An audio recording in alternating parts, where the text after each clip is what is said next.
Operation Kagar చివరి అంకానికి చేరుకుంది. దండకారణ్యంలో ఆఖరి యుద్ధం జరగబోతోంది. ఇక కేవలం మావోయిస్టులు 14 మంది మాత్రమే ఉన్నారన్న సంకేతాలైతే ఇటు పోలీసులు కూడా వచ్చినటువంటి పరిస్థితి కనిపిస్తోంది. మరొక వైపు అగ్రనేత నంబాల మరణాంతరం ఇప్పుడు మావోయిస్ట్ పార్టీ కొట్టుమిట్టాడుతోంది. నక్సలిజం ఉనికి ప్రశ్నార్థకం అవుతున్నటువంటి ఈ తరుణాన మా ప్రతినిధి ఉదయ్ దండకారణ్యంలో ఒక రిపోర్ట్ అయితే చేశారు. ఆ రిపోర్ట్ ఇప్పుడు ఎక్స్క్లూజివ్గా స్క్రీన్ మీద చూద్దాం.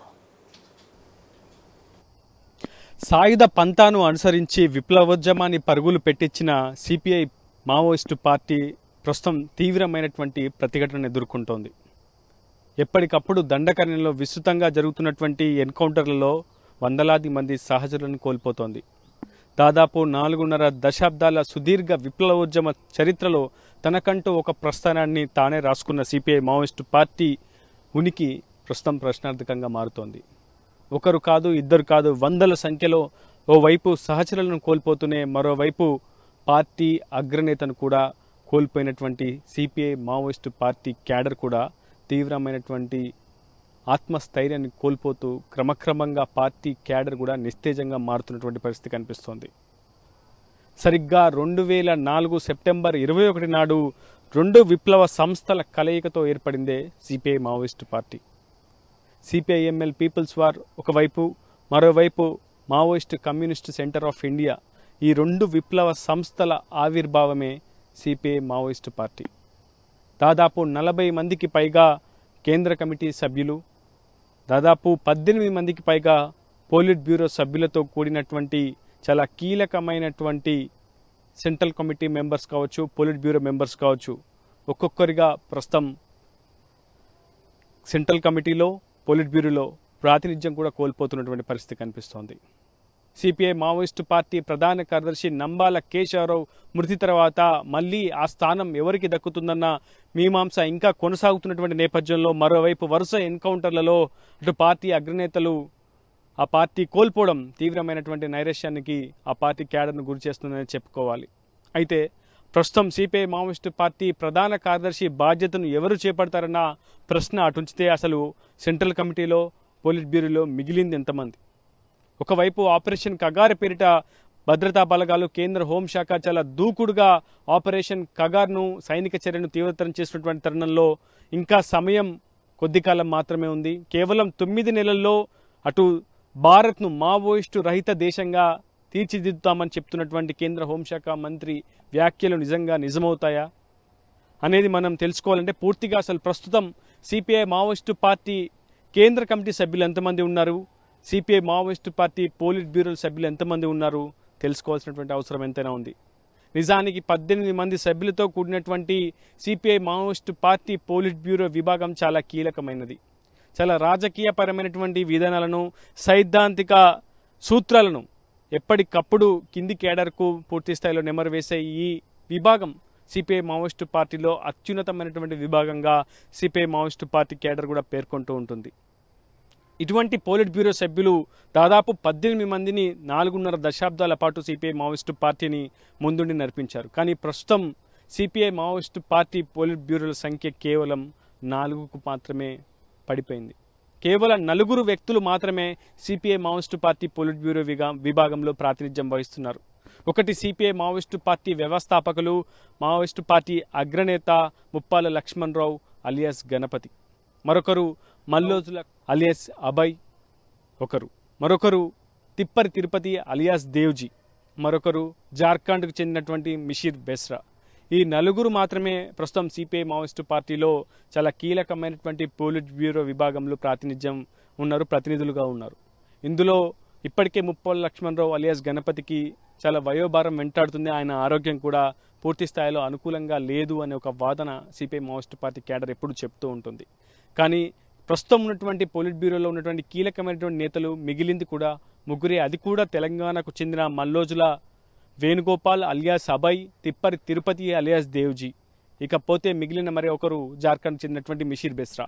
ప్రస్తుతం సిపిఐ మావోయిస్టు పార్టీ జాతీయ ప్రధాన కార్యదర్శిగా మల్లోజుల వేణుగోపాల్ లేదా తిప్పరి తిరుపతి మాత్రమే ఆ స్థానాన్ని నియమించే అవకాశం ఉంది. ఆ స్థానాన్ని చేపట్టే అవకాశం ఉంది, ఆ బాధ్యతలు కూడా చేపట్టే అవకాశం ఉంది. ఇప్పటికే ఈ అంశాన్ని కూడా నిఘా వర్గాలు కూడా గతంలోనే ధృవీకరించినటువంటి పరిస్థితి కనిపించింది. ఇకపోతే సిపిఐ మావోయిస్టు పార్టీకి ఉన్నటువంటి మరో ప్రధాన విభాగం సెంట్రల్ కమిటీ. కేంద్ర కమిటీ చాలా కీలకమైనది సిపిఐ మావోయిస్టు పార్టీకి. కేంద్ర కమిటీ తర్వాత రీజనల్ బ్యూరో తర్వాత స్పెషల్ జోనల్ బ్యూరో, ఆ తర్వాత డిస్ట్రిక్ట్ ఏరియా కమిటీలు, దండకారణ్య స్పెషల్ జోనల్ కమిటీలు, ఏరియా కమిటీలు, ఇలా పలు విభాగాలుగా సిపిఐ మావోయిస్టు పార్టీ తన క్యాడర్ను విభజించుకుంటూ వెళ్ళింది. హోదాకు తగ్గటువంటి వ్యక్తులందరినీ కూడా కేంద్ర కమిటీలో చేర్చుకుంటూ వెళ్ళింది. కేంద్ర కమిటీ దాదాపు మొత్తం 40 మంది సభ్యులతో ఉండేటువంటి కేంద్ర కమిటీ కేవలం ప్రస్తుతం 10 నుంచి 15 మందికి మాత్రమే పరిమితమైనటువంటి పరిస్థితి కనిపిస్తుంది. 2004 తర్వాత సుమారు ఇప్పటి వరకు కూడా 26 మంది కేంద్ర కమిటీ సభ్యులను సిపిఐ మావోయిస్టు పార్టీ పలు కారణాల రీత్యా కోల్పోయింది. అరెస్టులు కావచ్చు, లొంగుబాట్లు కావచ్చు, ఎన్కౌంటర్లు కావచ్చు, కారణం ఏదైనా పేరు ఏదైనా ప్రస్తుతం మావోయిస్టు పార్టీలో మిగిలింది మాత్రం కేవలం 10 నుంచి 14 వరకు మాత్రమే కేంద్ర కమిటీ సభ్యులు మిగిలినటువంటి మనకు విశ్వసనీయ సమాచారం. అందులో ప్రధానంగా ఉన్నటువంటి వ్యక్తులు కూడా తెలంగాణకు చెందినటువంటి వారే కావడం గమనార్హం. కడారి సత్యనారాయణ రెడ్డి, గాజర్ల రవి, ఊకే గణేష్, మొడెం బాలకృష్ణ, సుజాత, మిషిర్ బెస్రా, పాటీరామ్ మాంజీ, ఛత్తీస్గఢ్కి చెందినటువంటి మోస్ట్ వాంటెడ్ మావోయిస్ట్ మాడ్వి హిడ్మా, ఇలా కొంతమంది మాత్రమే ప్రస్తుతం కేంద్ర కమిటీలో చాలా యాక్టివ్గా ఉన్నారు. సో ఈ 10 మందిని పోలిట్ బ్యూరోలో ఉన్నటువంటి ఆ నలుగురిని టార్గెట్గా ప్రస్తుతం భద్రతా బలగాలు చేసుకున్నాయంటే అవుననే సమాధానమే వినిపిస్తోంది. ఖచ్చితంగా సిపిఐ మావోయిస్టు పార్టీకి అత్యంత కీలకమైనటువంటి కేంద్ర కమిటీ, పోలిట్ బ్యూరో, ఈ 2 విభాగాలను తుడిచిపెట్టాలని భద్రతా బలగాలు ఎప్పటినుంచో వ్యూహరచన చేస్తున్నాయి. మే 21న సిపిఐ మావోయిస్టు పార్టీ ప్రధాన కార్యదర్శి నంబాల కేశవరావును మట్టుబెట్టిన తర్వాత పూర్తిగా అగ్రనేతలే టార్గెట్గా ప్రస్తుతం భద్రతా బలగాలు అడవులను జల్లెడపడుతున్నాయి. దండకారణ్యాన్ని పూర్తి స్థాయిలో ఆధిక్యం ప్రదర్శిస్తున్నాయి భద్రతా బలగాలు. ఒకవైపు అబూజ్మడ్, మరోవైపు ఆపరేషన్ కర్రగుట్టలు ప్రస్తుతం నేషనల్ ఏరియా పార్క్ ప్రధానంగా మావోయిస్టుల సేఫ్ జోన్లే లక్ష్యంగా భద్రతా బలగాలు దండకారణ్యంలోకి చొచ్చుకు వెళ్తున్నటువంటి పరిస్థితి కనిపిస్తుంది. ఒకరు కాదు, ఇద్దరు కాదు, కేవలం 2007 నుంచి 2025 వరకు 26 మంది కేంద్ర కమిటీ సభ్యులను సిపిఐ మావోయిస్టు పార్టీ కోల్పోయినటువంటి పరిస్థితి కనిపిస్తుంది. ఇప్పటికీ 11 మంది సిపిఐ మావోయిస్టు పార్టీకి సంబంధించినటువంటి కేంద్ర కమిటీ సభ్యులు జైల్లోనే ఉన్నారు. మరొక 4 అనారోగ్య కారణాల చేత మృత్యువాత పడ్డారు గతంలోనే. ఇకపోతే మరొక 4 తెలంగాణ, మహారాష్ట్ర లాంటి దండకారణ్యానికి సంబంధించిన చాలా కీలకమైనటువంటి అభయారణ్యంలో లొంగుబాటుకు గురయ్యారు.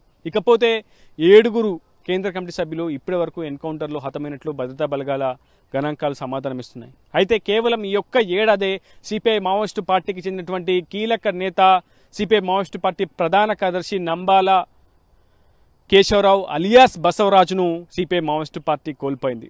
ఆ తర్వాత అంతకు మునుపు ఛత్తీస్గఢ్, ఒరిస్సా రాష్ట్రాల సరిహద్దు గరియాబంద్ జిల్లాలో అటవీ ప్రాంతంలో, నౌపాడ అనే అటవీ ప్రాంతంలో చలపతిని కూడా కోల్పోయింది సిపిఐ మావోయిస్టు పార్టీ. ఆయన సైద్ధాంతిక విభాగానికి నాయకుడిగా ఉన్నారు, సిపిఐ మావోయిస్టు పార్టీ కేంద్ర కమిటీ సభ్యుడు కూడా ఆయన. ఆ తర్వాత రీసెంట్గా తెంటు లక్ష్మీ నరసింహాచలం, అతను కూడా ఏపీకి చెందినటువంటి వ్యక్తే, మావోయిస్టు పార్టీ కేంద్ర కమిటీ సభ్యుడు, అలియాస్ సుధాకర్, అలియాస్ గౌతమ్గా ఆయన పిలుచుకుంటారు సిపిఐ మావోయిస్టు పార్టీ కేడర్ అంతా కూడా. అటువంటి వ్యక్తిని కూడా ప్రస్తుతం సిపిఐ మావోయిస్టు పార్టీ కోల్పోయింది. ఇలా ఒకరు కాదు, ఇద్దరు కాదు, వరుసగా సిపిఐ మావోయిస్టు పార్టీకి సంబంధించినటువంటి కేంద్ర కమిటీ సభ్యులు, పోలిట్ బ్యూరో సభ్యులే ఇటీవల ఎన్కౌంటర్లలో హతమవుతున్నారు. ఇందుకు ప్రధాన కారణం కూడా సరెండర్ అయినటువంటి మావోయిస్టులే అని చెప్పి ప్రధానంగా సిపిఐ మావోయిస్టు పార్టీ కూడా అనేక లేఖల్లో పేర్కొంటోంది స్పష్టంగా. ఇకపోతే సిపిఐ మావోయిస్టు పార్టీ ఇప్పటికే అనేక దఫాలుగా కాల్పుల విరమణకు సంబంధించినటువంటి లేఖలను కూడా విడుదల చేసింది. కానీ అటు కేంద్ర ప్రభుత్వం నుంచి, కేంద్ర హోంశాఖ నుంచి, ఛత్తీస్గఢ్ ప్రభుత్వం నుంచి కూడా ఎటువంటి ప్రతిస్పందన సానుకూలంగా రానటువంటి పరిస్థితి. ఇప్పటికే ప్రజా సంఘాలు పెద్ద ఎత్తున ఆందోళన వ్యక్తం చేస్తున్నాయి, నిరసనల బాట పట్టాయి, ఆపరేషన్ కగార్ను తక్షణమే నిలిపివేయాలని కూడా డిమాండ్ చేస్తున్నాయి. కానీ కేవలం మిగిలింది 9 నెలలే. 9 నెలల లోపు ఖచ్చితంగా ఆ మిగిలిన పోలిట్ బ్యూరో సభ్యులు 4 కేంద్ర కమిటీలో ఉన్నటువంటి కేవలం 10 నుంచి 15 మంది మిగిలినటువంటి ఆ కేంద్ర కమిటీ సభ్యులను కూడా పూర్తి స్థాయిలో క్లీన్ స్వీప్ చేస్తామన్న ఒక లక్ష్యంతో ప్రస్తుతం ఆపరేషన్ కగార్ను పతాక స్థాయికి చేరవేస్తున్నాయి భద్రతా బలగాలు. ఏది ఏమైనా భారతీయ విప్లవోద్యమానికి చాలా తీవ్రమైనటువంటి లోటనే చెప్పుకోవాలి. సుమారు 4.5 దశాబ్దాల విప్లవోద్యమ భారతీయ చరిత్రలో ఈ స్థాయి పరిణామాలు ఎప్పుడు కూడా సిపిఐ మావోయిస్టు పార్టీ ఎదుర్కొనలేదు. అడపాదడపా ఒకరిద్దరు నేతలు ఎన్కౌంటర్లో హతమైనప్పటికీ చాలామంది మావోయిస్టు పార్టీలో ఉన్నటువంటి కీలక నేతలు ఆ విప్లవోద్యమాన్ని ముందుకు సాగించే ప్రయత్నం చేశారు. ప్రాంతీయ రాష్ట్రాల కోరికను బలంగా వినిపించినటువంటి ప్రజా సమూహాలకు మద్దతుగా నిలిచారు. అణగారిన శ్రామిక వర్గాల యొక్క గొంతుకగా నిలిచారనే చెప్పుకోవాలి. అయితే ప్రస్తుతం మావోయిస్టు పార్టీకి సంబంధించి కావచ్చు, ఆ పార్టీ అనుసరిస్తున్నటువంటి సాయుధ చర్యల పట్ల చాలా పెద్ద ఎత్తున ప్రజాస్వామికులు కూడా కొంత ఆందోళన వ్యక్తం చేస్తున్నారు, వ్యతిరేకత కనబరుస్తున్నారు. సో కొంత కాంట్రడిక్షన్ అనేది ఇరు వర్గాల మధ్య కనిపిస్తుంది. ఏదేమైనప్పటికీ ఆయుధాన్ని పట్టుకున్న వారు ఆయుధంతోనే పోతారు అనే ఒక నానుడు కూడా మనం గతంలో విన్నాం, స్పష్టంగా ప్రస్తుతం చూస్తున్నాం. ప్రస్తుతం సాయుధ పంతాన్ని ఎంచుకున్నటువంటి సిపిఐ మావోయిస్ట్ పార్టీ వైఖరి సరైంది కాదు, ప్రజల్లోకి రావాలి, ప్రజాస్వామ్యంలోకి వచ్చి పోరాటాలు చేయాల్సినటువంటి అవసరం ఉందని కూడా మరికొందరు ప్రజాస్వామికులు అభిప్రాయపడుతున్నటువంటి పరిస్థితి కనిపిస్తోంది. ఏదేమైనప్పటికీ సిపిఐ మావోయిస్ట్ పార్టీ తన ప్రాబల్యాన్ని దండకరణలో కోల్పోతోంది. నేపాల్ నుంచి నల్లమల అటవీ ప్రాంతానికి వరకు దాదాపు 11 రాష్ట్రాల్లో తన ఆధిపత్యాన్ని ప్రదర్శిస్తూ వచ్చినటువంటి సిపిఐ మావోయిస్టు పార్టీ, ఆ పార్టీ సాయుధ దళాలు ప్రస్తుతం తలో దిక్కుకు పారిపోతున్నటువంటి పరిస్థితి కనిపిస్తోంది. ఏఓబి సరిహద్దులో ఒక ఎన్కౌంటర్, అటు ఛత్తీస్గఢ్ మహారాష్ట్ర సరిహద్దులో ఒక ఎన్కౌంటర్, తెలంగాణ ఛత్తీస్గఢ్ సరిహద్దులో మరొక ఎన్కౌంటర్, ఇలా ప్రతిరోజు ఏదో ఒక ప్రాంతంలో ఏదో ఒక చోట ఎన్కౌంటర్ జరుగుతుంది. ఆ ఎన్కౌంటర్లో దాదాపు 10,000 సంఖ్యలో మావోయిస్టులు హతమవుతున్నటువంటి వార్తలు గతంలో మనం చూస్తున్నాం, ప్రస్తుతం కూడా చూస్తున్నాం. ఏదేమైనప్పటికీ సిపిఐ మావోయిస్టు పార్టీకి సంబంధించినటువంటి ఆ కేంద్ర కమిటీ సభ్యులు 10 నుంచి 14 మంది, పోలిట్ బ్యూరో సభ్యులు, ఆ నలుగురినే ప్రస్తుతం భద్రతా బలగాలు టార్గెట్గా చేసుకున్నాయంటే అవుననే సమాధానం వినిపిస్తోంది. ప్రస్తుతం సిపిఐ మావోయిస్టు పార్టీ ప్రధాన కార్యదర్శి బాధ్యతలు చేపట్టబోయే మల్లోజుల వేణుగోపాల్ అలియాస్ అభయ్ లేదా తిప్పర్ తిరుపతి అలియాస్ దేవ్జీ, ఫస్ట్ ఈ ఇద్దరిలోనే ఒకరిని టార్గెట్గా భద్రతా బలగాలు ఎంచుకునే అవకాశం ఉంది. ఖచ్చితంగా అగ్రనేతను మట్టుబెట్టడం ద్వారా ఆ పార్టీని పూర్తిగా ఆత్మవిశ్వాసాన్ని కోల్పోయే పరిస్థితి కూడా ఏర్పడుతుంది. కాబట్టి ప్రస్తుతం భద్రతా బలగాలు ఆ దిశగానే ఫోకస్ చేస్తున్నటువంటి పరిస్థితి కనిపిస్తుంది. ఒకవైపు ఆపరేషన్ బ్లాక్ ఫారెస్ట్ కూడా ఇప్పటికే తారస్థాయికి తీసుకువెళ్లాయి భద్రతా బలగాలు. సేఫ్ జోన్లు లేకుండా చేయడం, మావోయిస్టుల వసతుల్లో కల్పనను దూరం చేయడం, మావోయిస్టు ఆయుధ నిల్వలను ధ్వంసం చేయడం టార్గెట్గానే ప్రస్తుతం భద్రతా బలగాలు దూకుడుగా వెళ్తున్నాయి. ఇకపోతే అటు భద్రతా బలగాల దూకుడు పెరగడంతో, భద్రతా బలగాల ఆధిపత్యం దండకరణలో నెలకొల్పడంతో పూర్తి స్థాయిలో అటు పిఎల్జీఏ దళాలు కూడా చెల్లా చెదరవుతున్నటువంటి పరిస్థితి కనిపిస్తుంది. ఇటీవల జార్ఖండ్లో జరిగినటువంటి ఎన్కౌంటర్ కావచ్చు, ఇటీవల అటు మధ్యప్రదేశ్లో జరిగినటువంటి ఎన్కౌంటర్ కావచ్చు, ఛత్తీస్గఢ్ సరిహద్దు రాష్ట్రాల పరిధిలో జరుగుతున్నటువంటి ఎన్కౌంటర్లు కావచ్చు, ప్రస్తుతం చెట్టుకొకరు పుట్టకొకరుగా మావోయిస్టు పిఎల్జీఏ దళాలు మారిపోయాయని మనకు ప్రస్తుతం నిగూఢమైనటువంటి సమాచారం అంతోంది. ఏదేమైనప్పటికీ దాదాపు కొన్ని దశాబ్దాల పాటు విప్లవోద్యమాన్ని ముందుండి సాగించినటువంటి విప్లవ సంస్థల మనుగడ ప్రస్తుతం ప్రశ్నార్థకమైందని చెప్పుకోవాలి. సిపిఐ మావోయిస్టు పార్టీ భవితవ్యం ఏ విధంగా ఉంటుందని చర్చ ప్రస్తుతం దేశవ్యాప్తంగా జరుగుతుంది. ఇకపోతే తాము అనుకున్నటువంటి లక్ష్యాన్ని మరొక 9 నెలల్లో ఖచ్చితంగా సాధించి తీరుతామన్న విశ్వాసాన్ని కూడా భద్రతా బలగాలు వ్యక్తం చేసినటువంటి పరిస్థితి ఉంది. వేచి చూడాలి, మరి సిపిఐ మావోయిస్టు పార్టీ ప్రాబల్యం దండకారణ్యంలో ఉంటుందా? దాదాపు 11 రాష్ట్రాల్లో తన ఆధిపత్యాన్ని కొనసాగించినటువంటి మావోయిస్టు పార్టీ భారత్లో కనిపించకుండా పోతోందా? వేచి చూడాల్సిందే. అసలైన తొలి వెలుగు. ఫాలో వాట్సాప్ @తొలి వెలుగు official.